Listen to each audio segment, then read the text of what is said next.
boldly going where no science show has gone before. The Naked Scientists. Hello, welcome to this week's Naked Scientists with me, Chris Smith, and also with Kat Arney. Hello, Kat. Hello. Now, coming up in this week's show, how the lengths of your fingers can determine whether you've got the Midas touch, at least when it comes to making money on the stock exchange. Also, how scientists have tapped into a rich new source of antibiotics by tapping into a series of tiny marine creatures, and also how researchers have discovered the way in which rheumatoid arthritis damages joints, and that promises to bring us new ways to treat the disorders. And that's all coming up in a moment, Kat. Thanks, Chris. Also this week, we are looking at the weighty problem of obesity and weight gain to find out how the genes that you carry can affect your chances of becoming overweight, and how scientists are developing new ways to combat this problem. We're also going to be hearing that what a woman eats when she's pregnant could make a lifetime of difference to the health of her offspring by altering the genes that are switched on in the baby. Thank you very much, Kat. And also on the way, we'll be looking at one very radical approach to treating excess weight. The fat is sort of sucked through these holes, and as you move the cannula back and forth, it pulls it, drags it away. Mira Senthilingham's been finding out about the painful subject of liposuction. That's all coming up. So if you've got a question for us or some feedback about the Naked Scientist programme, the email address for us is chris@thenakedscientist.com. The Naked Scientist Podcast, powered by UK Fast, the UK's best hosting provider. On the web at ukfast.net. This week, scientists have announced that there's a good way to predict the effectiveness of your broker on the stock exchange, and that's to measure the length of their fingers. This is John Coates, who's got a paper in the journal PNAS this week, where he and his colleagues have measured the fingers of 44 traders on the stock market, and they have calculated what's called the 2D to 4D ratio. So the second digit, the index finger, you compare the length of that with the length of your ring finger, the fourth digit. If the fourth digit is significantly longer than the second digit, this can be used as a measure of exposure to testosterone when you're developing as a baby. In fact, some of the genes that help you to develop the urogenital system are also involved in the development of the limbs and fingers, and so that's the tie-up with testosterone, and so you can use the length of these fingers as an index of how much testosterone you've had. And an amazing pattern emerged when they studied these traders and their trading habits, because what they found was that the people who had the evidence of the lowest 2D to 4D ratio, in other words, their ring finger was much longer than their index finger, and therefore they'd had the most testosterone in the womb, those people made the most money. And so this, says John Coates, is probably because if you look at sportsmen, when people are on the playing field and they're playing aggressive games like rugby, Australian rules football, ice hockey, those kind of games are favoured by people who are very testosterone rich, androgen rich. And people who have a very strong 2D to 4D ratio, in other words, they've had a lot of testosterone during their upbringing, during their development, they tend to do much better at those kind of sports. And he's arguing that the kind of trading they were studying in London, where people are making very fast trades, they're having to react very quickly to second by second, or at most minute by minute fluctuations in prices, this requires very fast reaction times, very similar to the way in which you would need to react to something on the sports field. And for that reason, that's why this particular configuration is benefited in the same way as you would be benefited if you were doing sports. So, in future, when you're going to make a trade on the stock market, the first thing you have to do when you phone up your broker is to measure their fingers before you threaten to break them. Kat?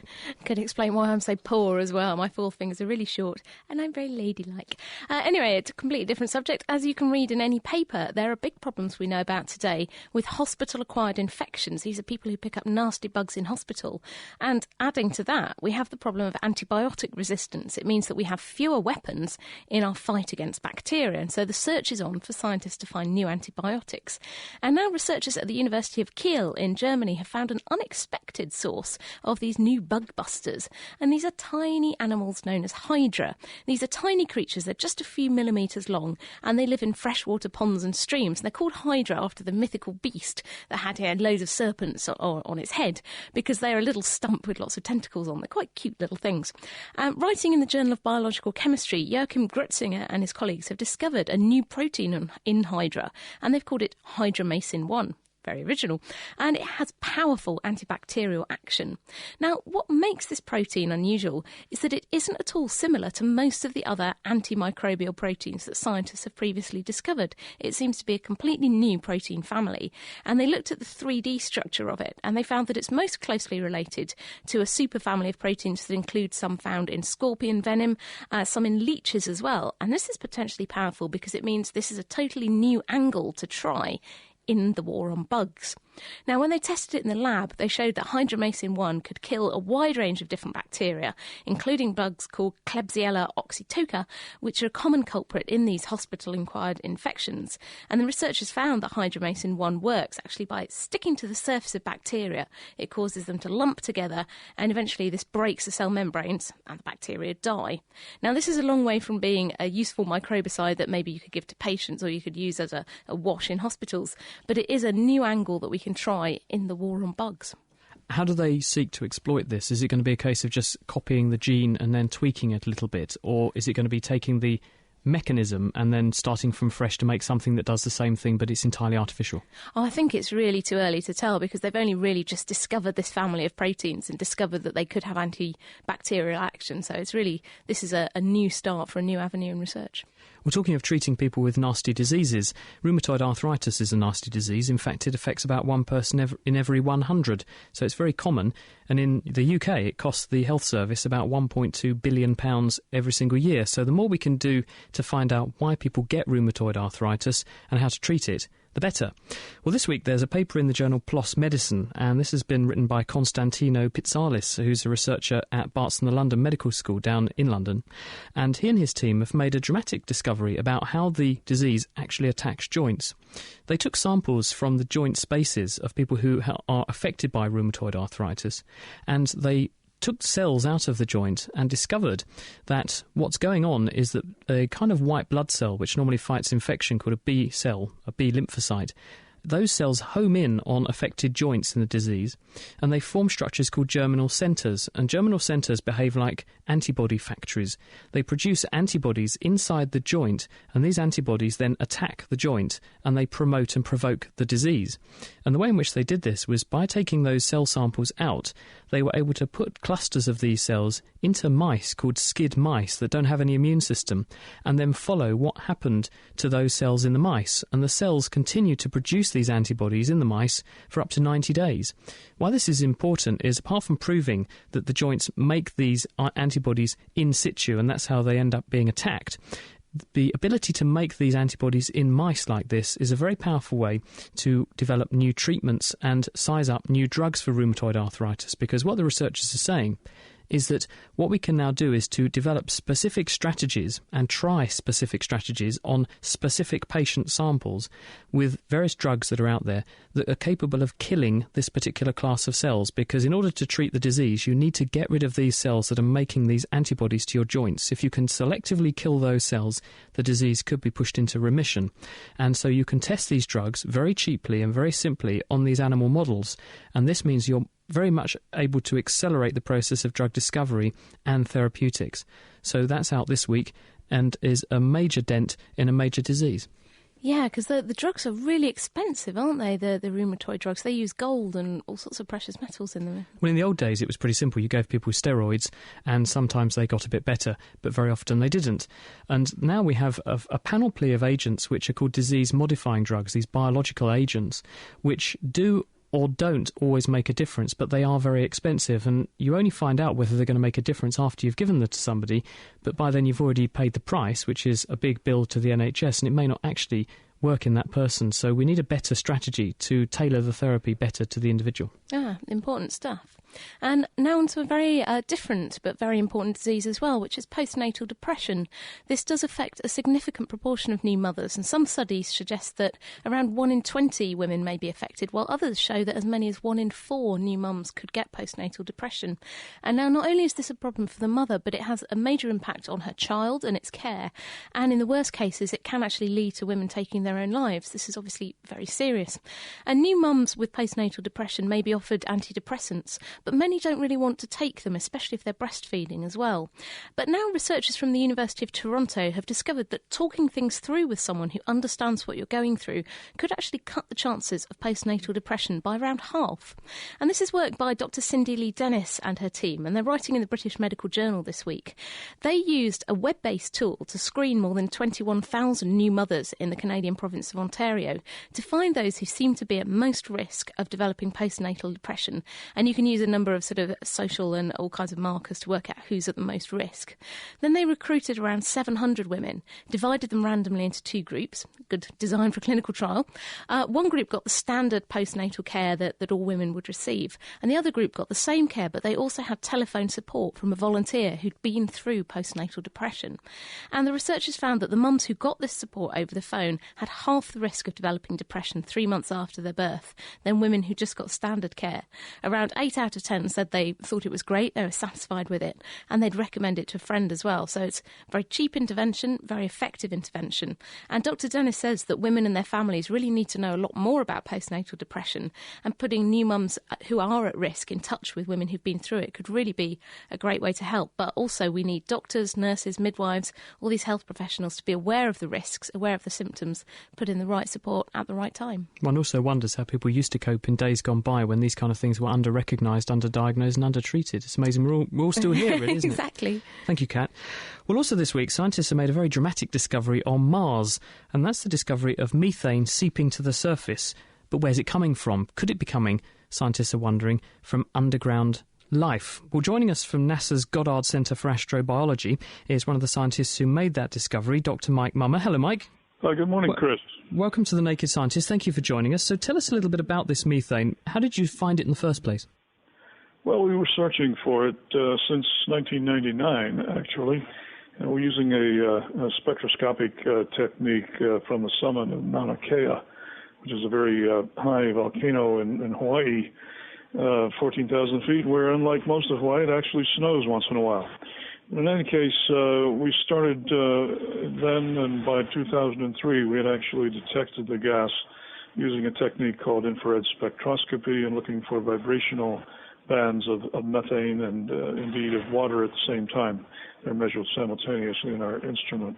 Why did you go looking for it in the first place, Mike? Well, of course, one would not expect to find methane on Mars because it's an oxidizing atmosphere, unless it were released very recently, because otherwise the lifetime of methane would be too short to have a significant abundance in the atmosphere. And so the general view is that if methane is released, it could only be coming from one of two potential sources, one being geochemistry of one of two kinds, and the other being of biology of one or two natures. So you think that in the same way that the early Earth was populated by methanogens, bacteria that make methane and actually were quite beneficial to us because they warmed up Earth and made it the propitious environment for other kinds of life like us to exist later, you think the same thing might be happening on Mars? It very well could be. In fact, we can take a message from the deep biosphere below South Africa, where scientists have discovered that there are bacteria down there which actually metabolize in the total absence of sunlight, and they use radiolysis to break water into molecular hydrogen and oxygen, and then the bacteria basically eat that hydrogen and produce a gas called hydrogen sulfide as a result. It's not a great stretch to imagine that methanogens might exist in a similar environment on Mars and could, in fact, be using energy that had been from radiolysis and so on, producing this methane, which is then released into the atmosphere. So having identified the fact that you've got this methane signal in the atmosphere around Mars, how did you then further develop the investigation to try and work out where it was coming from? Well, we use a spectrometer that has a long entrance slit, and we place that slit along the north-south meridian of the planet, the midline dividing the east and west hemispheres. And then we take about 50 spectra, and that is 50 locations along the slit, and a cadence of every 60 seconds. So every 60 seconds we get a new set of spectra, 50 of them. And then, depending how we combine those spectra, we can choose the range of longitudes that will pass under the slit during the bend interval. So, for example, in the case of a 5 or 6 hour interval, Mars will rotate approximately 60 to 80 degrees of longitude in that time. And this way we can then later convert the measured spectra, taking latitude from top to bottom of the slit and longitude with time, and develop a map for methane and, of course, also for water. So the planet effectively, because it's rotating, surveys itself, which is very convenient. What did this tell you? What did you see? The big surprise was not just that we had detected methane, but actually we see 3 regions of active release, which are fairly closely grouped. They're within about 500 to 1,000 kilometers of one another. One region is over the district called Nili Fossae. This is a canyon system which is known to be a site where phyllosilicates, clay minerals that form in liquid water, and also carbonates are found by Mars Express and also by an instrument on the Mars Observer spacecraft. In any case, what's interesting is this is also a region of intense release of methane, and of course methane could be associated with water early in Mars history, or even now below the surface and produced by biology at this time. Is the release that you're seeing constant? Are you continuously seeing methane pumping out, or does it come in spurts? Well, in fact, it does not come out continuously. We find that between midsummer in the north, when we see the maximum release, and the next equinox season, the methane is largely destroyed by about reduced by a factor of 2 on Mars by a process we think is related to airborne dust. So this methane is being released now in midsummer in the north. That's what we reported this week. And indeed, we think this is a very important window into an active Mars, which we have not had before. So the obvious question now is you've got 2 choices. It's either life or it's not life. It's something geological. You've got to answer that question. How are you going to do it? Well, we've started to test these 2 hypotheses. One, of course, is to look for additional gases that would accompany either geochemical production or biological production. So we've started a deep search for those gases in 2006. Unfortunately, at a season of equinox when we don't see methane ever, so they weren't so very meaningful then, but we're beginning again this fall, beginning in August of 2009, at the Very Large Telescope in ESO's Southern Observatory. So we'll just have to watch this space for more fertile findings from Mars. We must leave it there. Thank you, Mike. That was Mike Mummer, who's the director of NASA's Goddard Center for Astrobiology. He and his team have announced that discovery in this week's Science. This is The Naked Scientist with Chris Smith and Kat Arney, and we're talking this week, as well as about Martians, we're also talking about the science of obesity. So if you have any questions for us about that, you can email us, chris@thenakedscientist.com. Keeping you abreast of the world's best science. The Naked Scientists. This is The Naked Scientists with Kat Arney and with Chris Smith. This week we're talking about the genetics of obesity and how what a woman eats when she's pregnant could affect the long-term health of her offspring. But first, let me remind you that we do put up a full transcript of this programme on our website, and that transcript includes all of the references to the published news items that we discuss in our news, as well as photographs illustrating what our interview guests are talking about and what they're discussing. The website also allows you to listen to individual parts of the programme. So to find that, you just have to visit thenakedscientist.com/podcasts, and if you click on the titles of the shows, you'll find the transcripts and the listen links. Now, at this point, I must also say thank you to Black Pig, who are the Cambridge-based full-service design agency who have helped us to redesign our site. So if you like the look of what they do consider using them. They're at blackpig.co.uk. But now it's time for this week's Kitchen Science. This week it's all about food, and in particular, because it's been mine and Dr. Chris's birthdays, it's about birthday party food. So here's Ben and Dave. Hello and welcome to this week's Kitchen Science, where because it's Dr. Chris's birthday this week, happy birthday Chris, we have decided that we will make some Kitchen Science party food. Now, of course, Dave couldn't resist the chance to do an experiment with some party food. So, Dave, what have you done, and will it still be edible? It should be entirely edible, so if you want to do this at home, you can eat it afterwards, that's fine. What we're going to do is make some jelly, or for those more American-minded of you, Jell-O, and we're going to chuck in some different fruit and see what happens. This doesn't really sound like an experiment so far, it just sounds like making party food. But what fruit have you brought with you? For a selection of fruit, I've got some apple, some orange, some kiwi, some pineapple and some tin pineapple. OK, well, this all sounds very delicious so far. Is there anything special about the jelly that you're using? No, just bog standard jelly from a supermarket, made up as the directions suggest. I'm going to pour it over the chopped up fruit and leave it in the fridge for a couple of hours to set. Now, of course, jelly does take a couple of hours to set, so people won't be able to do this during the show. And I can see that you've already poured all of this out, and we're going to leave it to set now. So why do you think this is worthy of kitchen science? Well, you may have heard that you shouldn't make jelly using some fruits, so I thought we'd do an experiment to find out which. OK, well, we will get our jelly mix into the fridge now. We have one with apple, one with orange, one with kiwi fruit, one with tinned pineapple, and one with fresh pineapple. And, of course, we're doing one with no fruit whatsoever. Personally, I'm looking forward to eating it almost as much as I'm looking forward to finding out about the science of jelly and fruit. So we will be back later on in the show. And we'll be joining Ben and Dave as they test out their party food concoctions later on. But what do you think's going to happen? If you think you know why jelly might act differently with different fruits, do let us know. Our email address is chris@thenakedscientist.com. Thank you, Kat. And if you have any questions for us about the science of obesity, the genes of obesity, or epigenetics, that's what Lucilla studies, she's coming on shortly, then send them in too. Lifting the lab coat on the world's best science.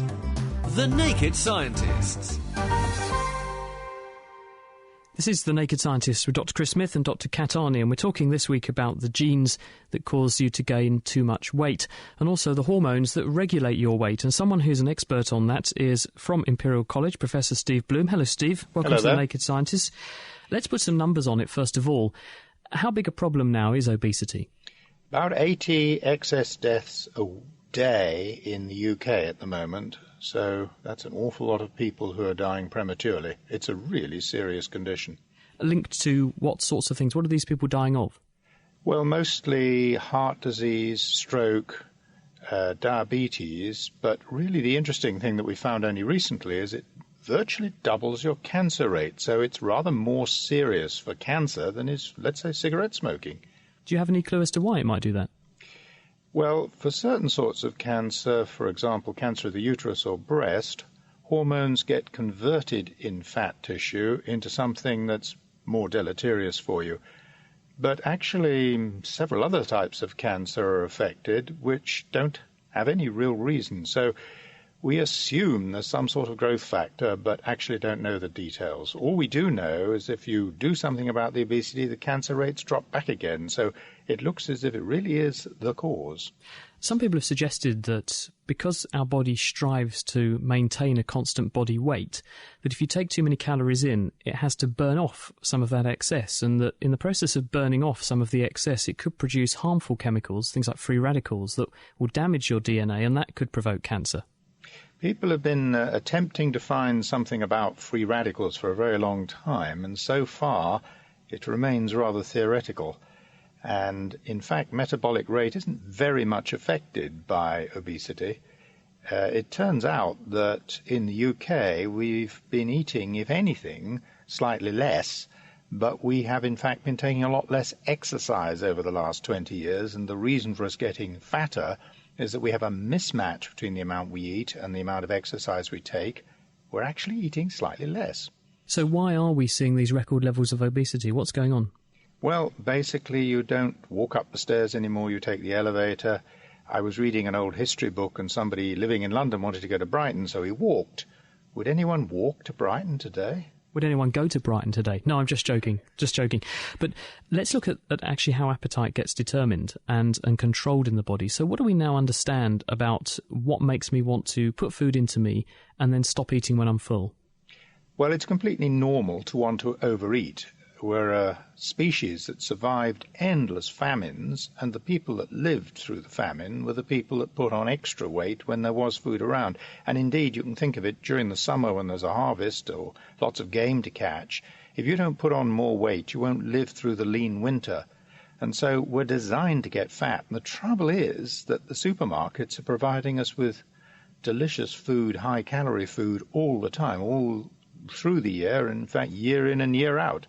So we have, relatively speaking, too much food. And as I say, we don't take enough exercise. But as you say, our genes are dictating that we store this energy. But how are our genes telling us to behave the way that we do, to overeat? Well, that's just the way we're designed. If you didn't overeat when food was plentiful, you died out in the next famine. So we are the survivors of endless famines. We're the people that stole the last crust of bread.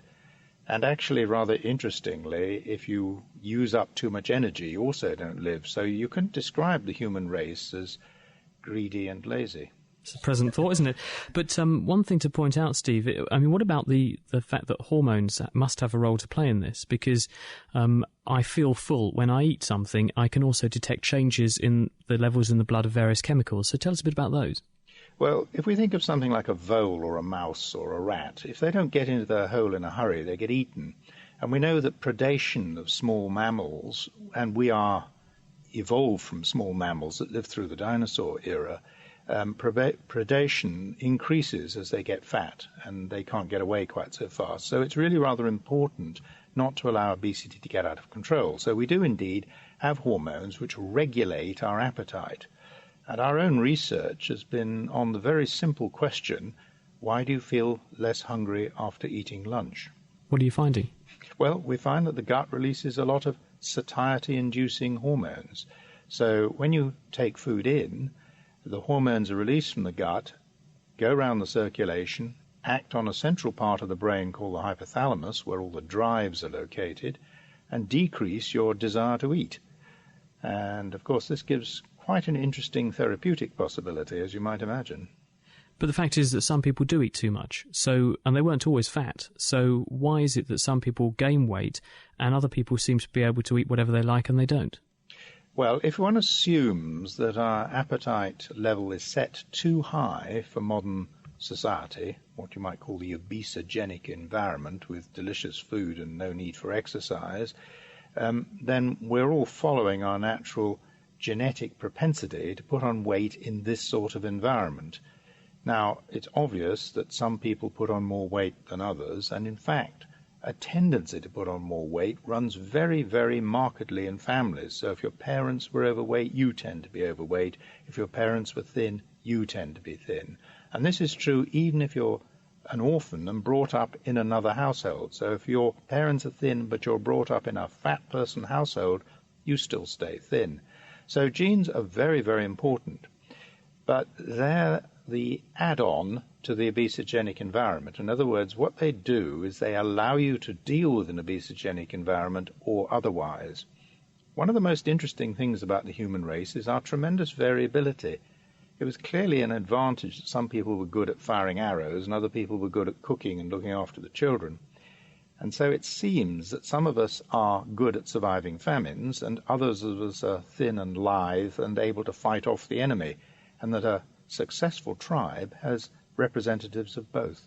It's a bit like those ant colonies that have an ant that just acts as a living larder where all the other ants feed it and it becomes stuffed with sugar, and then during the hard times it disgorges some of this sugar and keeps the other ants alive again. But let's focus on the hormones that are doing this, because that's probably the area of most interest now, because they're relatively recently discovered. What mediators of appetite do we know about now? If I can just step back and say we have no very good treatments for obesity, no medicines that you can take that will destroy your appetite. But there is one procedure that really works and gets fat people to be thin and thin for the next 20 years, and that's bypass surgery, which bypasses the upper gut. And basically what that does is it fools the gut into thinking something's wrong, it's eaten a lot of food when actually it hasn't, and it then releases a lot of these hormones, and we can measure them and show that they're very high. So this successful surgical procedure works by chronically increasing the release of these satiety hormones from the gut. The trouble with the surgery is it's got a 1 in 30 death rate, and it's really quite expensive and pretty arduous. So, on the whole, I'd rather not go in for the surgery if I had an option. The objective of our research is to isolate these hormones, purify them, make them long-acting, and then make them available as some sort of therapeutic administration to chronically restrain people's appetites as if they had something wrong with their gut, so that they don't feel hungry all the time and therefore can lose weight. And have you got any molecules that might show promise in this direction yet? Yes, we've got several. In fact, we successfully set up a spin-out company which developed one and began to administer it in humans, and has now been adopted by a large pharmaceutical company as one of their leading products in the field of obesity, so we're quite pleased that that's likely to go on. Meanwhile, my laboratory is working on several more, because there's not just one hormone, there's about 4 of them, and the body normally works by releasing several. This actually is probably an important safety feature, so that if you get a parasite or something in your gut, it can't fool the body into losing its appetite spuriously, because you need to have more than one hormone to really have the effect. This makes it a little difficult to develop a successful therapy, but we think we've done it now, actually. Well, we'll just have to watch this space with that one. Thank you very much. We'll leave it there. Steve Bloom from Imperial College, explaining why obesity isn't just as simple as people eating too much. Thankfully, though, there might be a solution. Kat? Yes, you're listening to The Naked Scientists, and we are looking into the weighty problem of obesity. Now, in today's show and this week, Mira Senthilingam has been investigating a way to lose weight that doesn't involve dieting or exercise. It seems like my dream come true, but it does cost a lot of money.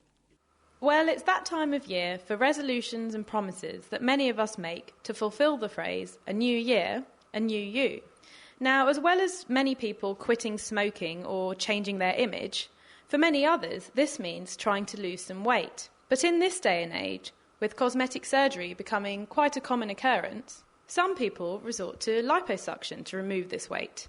So this week, I'm at the Cadogan Clinic, a day surgery centre in London, and with me is Dr. Brian Mayu, the man who first introduced liposuction to the UK. So Brian, what exactly is liposuction? Well, liposuction is simply removing fat by the most convenient way. You can just remove fat by cutting it out, but then you're left with scars and a rather uneven shape. With liposuction, you can take the fat out quite smoothly, and it's basically loosened by rasping it with the end of this tube or cannula that we use and sucking it out into a bottle. And once it's sucked out, it doesn't come back. So why does actually sucking out the fat make a bigger difference than, say, if someone lost weight and just reduced their fat cells? Normally, when people put on weight, fat cells just get bigger. And when they lose weight, they get smaller. But there's no reduction in number of cells. But here, we're reducing the number of cells and therefore the shape. OK, well, we're actually down in one of your operating theatres at the moment, and I can see the liposuction machine in front of me. It's kind of a tall rectangular unit which has bags of solution hanging from the top of it. How does this overall machine work to actually suck fat out of people? Well, the basic principle is that we've got a suction machine, and we suck out the fat as fast as we can, so the maximum we can achieve is one vacuum. So we try and get as close to that. We have some fluid in bags to which we add adrenaline to reduce bleeding. It constricts the blood vessels.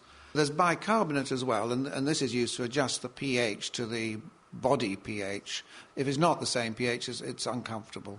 And local anaesthetic, short-acting and long-acting. Very often the patients are actually asleep during this. It's under general anaesthesia, but it's perfectly possible to do it under local. In this particular machine, which I use, the body jet machine, the water-assisted machine, there's a small tube coming up the cannula that squirts out, like a pressure washer, the local anaesthetic. And if you just do it slowly, people don't feel any pain. Fat doesn't have a lot of nerve endings in it. And then we suck out the fat in an even manner. So does this solution break up the fat cells and just make it a lot easier then to suck up the fat afterwards? Generally, the removal of the fat is done by the rasping action of the blunt end of the cannula.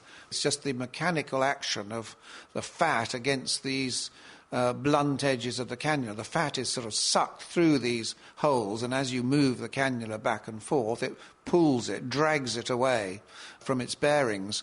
Dragging it away is better than cutting it. If you cut, the vessels bleed. If you drag them, they tend to contract.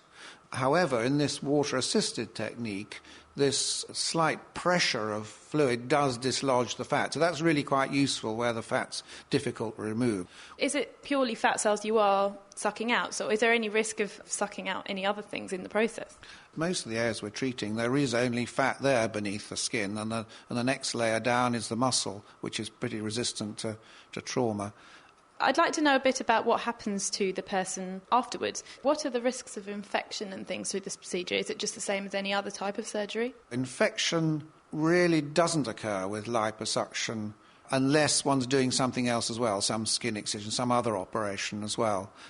Bleeding, with the adrenaline it's reduced, but it is only bruising and it does disappear. So after about 3 weeks, the visible bruising has gone, and depending on the area of the body, the healing process continues, and deeper damage heals too, usually over about 3 months. Now, what about the actual functioning of the patient's metabolism? So you've just removed all these fat cells from the person. What would happen to them if they were to then put on weight? They'd put on weight elsewhere in exactly the same way as they did before the operation. It doesn't affect that at all. They don't put it on at a greater or lesser rate, but they don't have the fat being put on in the area that's treated. So it's a permanent change of shape. So even if someone does have liposuction, they should really be having a kind of a healthy diet and reasonably moderate exercise afterwards in order to keep themselves that way? Yes, that's absolutely right. Now, by the sounds of it, this procedure is quite purely aesthetic, so it's not an actual treatment for obesity as such.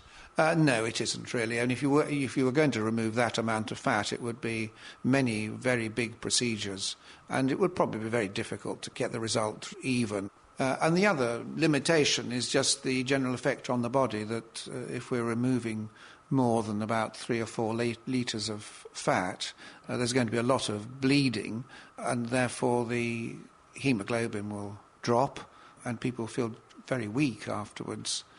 Now, could liposuction be helped to, say, reduce the effects or chances of getting obesity-related diseases at all, such as, say, diabetes? I have, at the request of physicians, treated fat people who are diabetic to try and improve the control of the diabetes. Now, we haven't done enough to know whether this is very effective or not, but that was the principle that we were working to, and I think for some of those patients it did help them. So whilst liposuction is certainly not a treatment for obesity, maybe it'll help to reduce the risk of getting some obesity-related diseases. We just don't know yet. But it certainly is an expensive way to do it, with a treatment ranging for between £1,000 and £5,000, so very costly. This is The Naked Scientist with Dr. Chris and Dr. Kat. We're talking about the genetics of obesity this week, and we're also talking about epigenetics in just a second, how what a woman eats when she's pregnant could affect the health of her unborn child for the rest of its life. And also, don't forget our kitchen science experiment. Dave and Ben were making some jelly this week and adding various things to it, fruits, and they added some pineapple, they added some kiwi fruit, they also added apple and oranges and things. Margaret in Clacton's been in touch, and she said she doesn't know what the answer is or why, but she has found that when you add kiwi to a jelly, it doesn't set. So maybe the key is in there. Kat? Yes, now we've already heard how important hormones are in controlling obesity, but could obesity be determined as early as in the womb? Now, pregnant women are bombarded with information about what to do, what not to do, what to eat, what not to eat, and so on and so on. But what does it actually mean for mothers? And if a woman is overweight and is pregnant, does it mean that your child's also likely to be overweight? Now, we're joined by Professor Lucilla Poston from King's College London. Hello, good evening. And she's researching, among other things, how fetal nutrition ultimately affects people when they're grown up. So let's start by sort of looking at this whole thing about when you're pregnant, eating for two. How does a woman's diet actually affect what's going on in her developing baby? Well, perhaps I should begin by saying it's never a good thing to eat for two, and that's what a lot of women believe, that they should eat more, and you only need to eat a very little bit more when you're pregnant. We are beginning to see now a huge explosion in understanding of how diet in pregnancy can affect the developing child, and even increase the risk of some diseases as that child grows up. Most of the work which has been done so far has been in relation to undernutrition, and people have shown that babies who are born small are more likely to develop diabetes and become obese when they grow up. But we're particularly interested in our work in London in the effect of overeating in pregnancy, and also if a woman is already obese when she becomes pregnant. Now, it's been known for a long time that being obese in pregnancy is associated with lots of problems for the mum, that she may have more diabetes and more preeclampsia and more risk of stillbirth and so on. And that indeed is a huge problem in the United Kingdom at the moment. But we do know now that the children of women who are obese tend to be obese themselves. And you may say, OK, well, that's because they live in the same family and they have the same genes and so on. But there are some studies which suggest that there is something going on in relation to what the mother's eating or whether she's fat and the relationship with the child's obesity. And there are some very good studies which suggest that it is an independent association unrelated to genes. Not convincingly proven yet. But actually what is so interesting, we've been looking at obese animals and we've been making mice and rats obese in pregnancy. And we found remarkably that the young animals grow up obese even though they're eating a normal diet. So that's got us really excited. So there's been a fundamental change in their metabolism in some way? Yes, and what we're seeing is that they're actually eating more, so they have an increase in appetite and they sit around more, they're less active. So as Professor Bloom was saying earlier, it's all a relationship between what you take in and how much exercise you do. And these animals seem to be eating more and taking less exercise, so it's hardly surprising that they actually become a bit fatter. In my previous incarnation as a scientist, I was working in epigenetics, looking at how things that happen to your genes when you're developing as a fetus, they can affect the size that you are. And a story that also always used to get told in the field was about the Dutch mothers. These were women who were pregnant during the war, who had very little food, and they had babies who were very, very small. But then when after the war was over and everyone had enough food again, these small babies who'd grown into women then still had small babies themselves. So it suggested there was a change that had actually happened to their genes. Exactly. Yeah. So is this the same thing going on but in fat? There is certainly evidence from if you treat animals with less of a dietary intake, you give them an undernutrition type diet in pregnancy, you can show quite categorically that some of their genes are permanently changed. And what people have been looking at is the methylation status of the promoter region of certain genes which control growth. And they are remarkably different in the offspring of animals which have been subjected to undernutrition.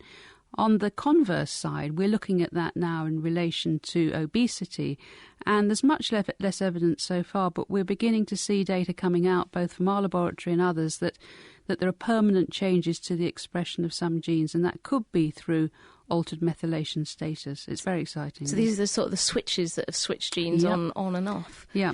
And those sort of mechanisms, they probably act, isn't it, quite early on in development? And what sort of time in the development from an egg to a fetus to then a born baby are these kind of influences of maternal weight acting? Well, we've been doing some work on pre-implantation embryos. That's before the embryo gets embedded in the womb. And we've been looking at mitochondrial activity, and they're very different if the mother is obese. This is again from animal studies. So it could suggest that very, very early on there's an impact of obesity. More recently, we've been looking also at the postnatal period and during the suckling period, and we think that's incredibly important in relation to the development of the hypothalamus of the offspring. And Professor Bloom was talking about that. The hypothalamus is the seat of energy control, and it produces lots of peptides which control appetite. And we're seeing remarkable changes in the expression of those peptides in the hypothalamus in the offspring of animals who are obese. So it may be that the suckling period is particularly important, or late gestation, but probably different periods adding all up to creating a slightly different phenotype in the offspring. And to stress, this isn't just to do with the sort of the nurture, the type of household you're brought up in, if there's lots of food and if people are generally overweight. It really is something that's in the genes and how they interact with the environment. Yeah, I mean, it's extremely difficult in human studies to tease out the contribution of genes, the contribution of the shared environment and so on. And people are trying to do that by statistical analysis, and it is very hard to prove that this is an acquired defect in terms of appetite and obesity. So that's where the animal studies come in very strongly, because obviously we can use animals of exactly the same genetic background, we can control the environment, the nutritional environment, and so on. So the animal studies at the moment are telling us far more than the human studies. But some human studies are planned, including one which we are running in the United Kingdom, whereby we're going to try and intervene in obese ladies' pregnancies to try and improve diet, and then we'll be looking at the genes of their children to see whether the intervention has actually had any effect on the expression of some genes relating to appetite control and so on. So we have the potential to do it, but most of the evidence so far has been from animal studies. That sounds absolutely fascinating. Hopefully you'll come back on the show and tell us about your results. That's Professor Lucilla Poston from King's College London. Thank you, Kat. This is The Naked Scientist with Dr. Chris and Dr. Kat. We're talking this week about the genes that control your body weight and how what you eat and your weight could influence the health of your unborn baby going into the future with that baby's life. In a second, we'll be finding out what happens to wood when it gets petrified, and I don't mean by that scared. And don't forget, of course, we're finding out what happens to a jelly when you make it and then try and make it set with fruit in it. Laying the facts bare. I say. The Naked Scientists. It's The Naked Scientists, and time now to join Diana O'Carroll for this week's Question of the Week. Hello and welcome to Question of the Week from The Naked Scientists with me, Diana O'Carroll. This week, everything's looking a little bit wooden.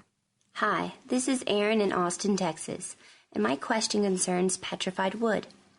I've heard stories of wooden fence posts becoming petrified over time, but I'm not sure that this is scientifically possible. So can you please tell me, how is petrified wood formed, and what exactly does it consist of? Can timber turn to stone that quickly, and just what is it so afraid of? I'm Steve Laurie. I work for the Cedric Museum in the University of Cambridge. Petrified wood is literally where the wood has been replaced by minerals. Sometimes you just get a vague sort of woody texture.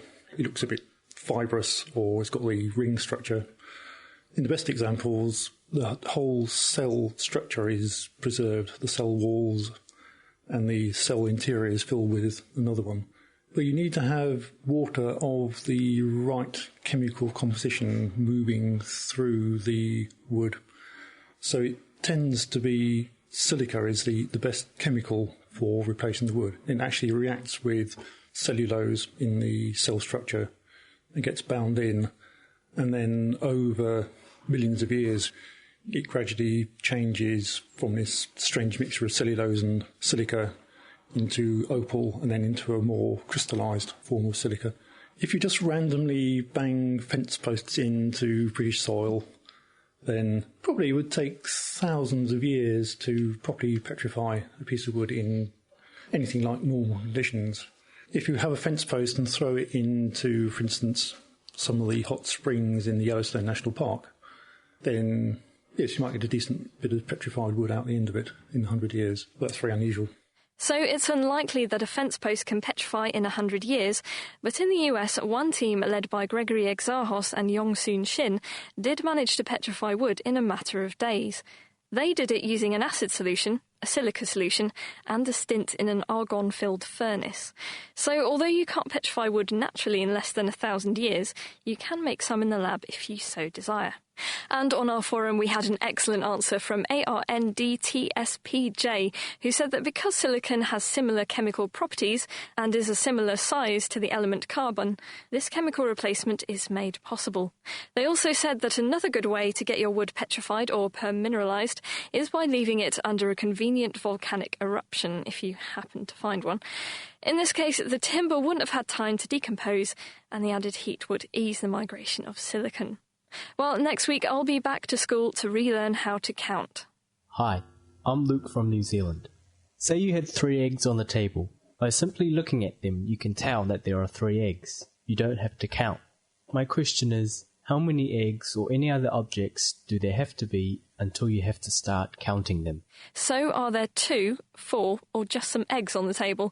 If you know the answer, then let us know by emailing chris@thenakedscientist.com or via the web. That's at thenakedscientist.com/forum. where you can write what you think for all to see. And if you can't get enough Question of the Week, you can also find more of me on iTunes. That's right, you can look up Diana O'Carroll's Question of the Week. You just look up Question of the Week on iTunes and you'll find it. And don't put all your eggs in one basket, of course. Bringing the facts to bear. The Naked Scientists. You are listening to Dr. Chris and Dr. Kat on The Naked Scientists, and now it's time to go back to Dave and Ben, who've been making party food in preparation of Chris's and mine's birthdays. They're looking at the wobbly science of jelly. Welcome back to Kitchen Science, or should I say birthday party food science, because today we're looking at the science of fruit and jelly, or jello for our American listeners. What we did earlier on is chop up a load of different fruits. We had some orange, some apple, some tinned pineapple, some fresh pineapple, and some kiwi fruit. And on top of that, we poured some perfectly normal supermarket jelly. In fact, this one's lemon flavour, made up exactly as the directions on the packet suggest. That's been in the fridge for a few hours, so hopefully now it should have all set. Now, Dave, there's a strong smell of lemon jelly in here. It all looks very delicious. We really should save it until we see Chris, but as this is an experiment, we should make sure that it's all okay, shouldn't we? I think testing is important in these kind of situations. So here we go, Chris. We're putting us on the line for your birthday party food. So, Dave, which one are you going to try first? Well, we did one with no fruit in it at all as a control, so if we test that one. Well, it looks like perfect jelly, really. It's firm. In fact, I shall have a bit myself. It's firm. It's set properly. It's very lemony. It's very good. Excellent. So we know that the jelly on its own is perfectly good for Chris's party. So what's the next one? Try some orange. Okay. So lemon jelly with orange. I'm not sure if the flavour combination's the best, but they're both sort of citrusy, so let's see how they work. It's set very nicely. If we can fight our way around a piece of orange there, and let's try that one. That's a very nice combination, actually. Yes, that was very good. Okay, that's another one for Chris's party table. Shall we have a go at the apple? Yeah, why not? Once again, it's set firm, and the apple is still quite crunchy. That's delicious. That's a very good combination. So we only have 3 left to try. We have tinned pineapple, kiwi fruit, and fresh pineapple. So let's try the fresh pineapple. Dave, that hasn't set at all. No, it hasn't. It's still entirely liquid, probably more liquid than when I poured it into the container. It's quite pleasant, although certainly not jelly. I'm sure half the point of jelly is the fact that it's firm and wobbly on a spoon. Maybe we should try the tinned pineapple and see how that is. OK, so they've all been in the fridge exactly the same amount of time, and here we've got the tinned pineapple. And this one has set perfectly well. So far, we know we can use the apple, the orange, the plain jelly, and the tinned pineapple jelly, so we have the kiwi fruit to try. And this one's all runny as well. This one, again, it hasn't worked at all. It's obviously a lot greener than the others, but it hasn't set. So fresh pineapple and kiwi don't set. Yes, that's what I expect, because in pineapple there's an enzyme called bromelain, and in kiwi fruit there's another enzyme called actinidin, both of which are what are called proteases. This means that they'll chop up proteins. So is jelly made of protein in that case? Is that why it sets? Yes, the wobbly part of jelly is basically very long proteins called gelatin. They're all long strands, and when you let them cool down, they tangle up with each other, forming a great big tangly mess, and so it won't flow anymore. However, if you put a protease in there, it gets chopped up into much shorter strands, and they're not long enough to tangle, so it won't form a jelly. But the tinned pineapple was fine. So what's going on there? Well, when you heat up these protease enzymes, they get destroyed and become non-functional anymore, so they'll no longer chop up the gelatin. And so tinned pineapple has at some point been cooked and these enzymes have broken down? Yes, if you want to can something, you've got to kill all the bacteria inside it. So you basically got to cook it to kill everything inside the tin, otherwise it will ferment gently and tins start exploding. But why do we find these enzymes in kiwi fruit and pineapple in the first place? Well, you do find enzymes which will chop up proteins in small quantities in almost all fruits, and in fact anything living. However, it seems that kiwi fruit and pineapple have used this as a defence mechanism. They produce lots and lots of protease enzymes which will eat anything which tries to eat them. So if an insect sort of burrows in and tries to eat the pineapple, it'll get eaten itself and won't get very far. All of a sudden, you've made pineapple and kiwi seem rather vicious. Don't these enzymes attack me whenever I eat them? Yeah, they do. You may have noticed if you eat too much pineapple or too many kiwi fruit, your mouth actually starts to get all red and painful.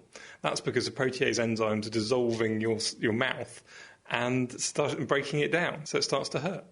So why don't we find this in an orange or an apple? Well, they've just developed different mechanisms to avoid being eaten by insects. Well, there we go, but at least for Chris's birthday we know we have 4 perfectly good jellies and 2 that are really far more wobbly than they should be. A very happy birthday, Chris. I hope you enjoy your party food. We may have to test a little bit more of it before we go, but that's all for Kitchen Science this week. There's loads more on thenakedscientist.com/kitchen science, including finding out why if you chew bread for long enough, that will start to taste sweet, almost like jelly itself. We'll be back with another great experiment next week. Thank you, guys. I got a call from the fraud squad this morning asking me why I'm 21 again, but there you are. I hope they left some of that jelly for me to eat after they've tested it. Now, it seems, therefore, from what they were doing, that the protease enzymes that you can find in things like pineapple and kiwi fruits actually break down the gelatin proteins that hold the jelly together, and that's what stops it from setting. And these proteases are very similar to the proteins in your small intestine that digest your lunch for you. So eating things like pineapple and kiwi fruit are helping to do some of your digestion for you. Hopefully they're not saving you from burning off too many calories, which might translate into weight gain. Let's hope not. Kat. Yeah, we got a quick question for Steve, who's still on the line here. It's from Edie in Wellingborough. She wants to know if growth hormones that are given to animals could be having an impact on human obesity. Well, growth hormone makes your muscles grow and burns up fat. And in fact, it will reduce your pot belly. So it's quite useful in that way. There is a slight disadvantage, which it also causes tumours to grow, being growth hormone. And so your chances of getting cancer, perhaps particularly cancer of the prostate, are somewhat increased. Therefore, I'm afraid I can't really recommend it. No, but we may not have a choice. Thanks, Steve. Got a question here for you, Lucilla. This has been sent in by email by Tad Davidson, who says, I have a liking for dairy products, but I've been diagnosed with angina recently, and I've come to understand that fat around the midriff is the worst area to accumulate fat. Why should this be? Well, it certainly is, and one of the best evidence is that central fat is the worst sort of fat. Is telling us that's bad news. The reason is probably there are different fat depots in the body and they produce different chemicals. And the ones produced by the fat around the midriff are probably the ones which are most damaging in relation to cardiovascular risk. So I think that's probably your answer. Thanks, Lucilla. Well, that, I'm afraid, is it for this week. We've run out of time. Thank you very much to our guests, Lucilla Poston, Steve Bloom and Mike Mummer, and also to our wonderful production team, Ben Vousler, Dave Ansell, Mira Senthalingam and Diana O'Carroll. Next week, we're exploring the science of smart materials. These are surfaces and substances that can repair themselves if they get damaged. We'll also be finding out how a piece of science stolen from the surface of a lotus leaf has led to the invention of a glass that never needs cleaning. There are window cleaners everywhere that hate the scientists that made that breakthrough. You can find out how it works on next week's Naked Scientists. And if you've got a question for us, send it in. chris@nakedscientist.com. Thanks for listening, and goodbye. The Naked Scientist podcast comes to you from Cambridge University and is supported by the Wellcome Trust, the EPSRC and UK Fast. For more information, look us up online at nakedscientist.com.